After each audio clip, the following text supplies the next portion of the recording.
ರಾಗಿ ಮುದ್ದೆ ಮಾಡೋದು ಹೆಂಗೆ ಅಂತ ಹೇಳ್ಕೊಡ್ತೀನಿ ನೋಡಿ. ಫಸ್ಟ್ ಸ್ಟವ್ ಆನ್ ಮಾಡ್ಕೊಳ್ಳಿ. ಆಮೇಲೆ ಒಂದು ಬೌಲಲ್ಲಿ ಅಥವಾ ಪಾತ್ರೆಯಲ್ಲಿ ನೀರಿಡಿ. 1 ಕಪ್ ನೀರಿಗೆ 1 ಕಪ್ ಒಂದು ಸ್ವಲ್ಪ ಫಸ್ಟ್ ಹಿಟ್ಟು ಹಾಕಿ ಸ್ವಲ್ಪ ಕಲಸಿ ಅದು ಕುದಿ ಬರೋವರೆಗೂ ಕಾಯಿರಿ.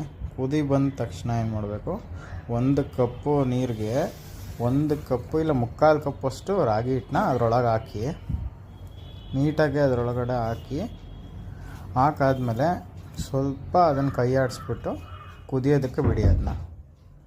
ಅದು ಕುದ್ದು ಸೊ ನಿಮಗೆ ರಾಗಿ ಹಿಟ್ಟು ಚೆನ್ನಾಗಿ ಕುದ್ದುಬಿಟ್ಟು ಏನಾಗುತ್ತೆ, ಗಟ್ಟಿ ಆಗುತ್ತೆ. ಆವಾಗ ಏನು ಮಾಡ್ತೀರ, ನೀವು ಒಂದು ಸೌಟನ್ನ ಏನಾದರೂ ತೊಗೊಬಿಟ್ಟು ಕ್ಲೀನಾಗಿ ತಿರುಗಿಸಿ, ಅದಾದಮೇಲೆ ಒಂದು ನೋಡಿ ಅದಾದಮೇಲೆ ತಿರುಗಿಸಿ ಸ್ವಲ್ಪ ಗಂಟು ಆಗದಿರೋ ಥರ ಸ್ವಲ್ಪ ಹಿಂಗೆ ಕೈ ಆಡಿಸ್ತಾನೆ ಇರಿ.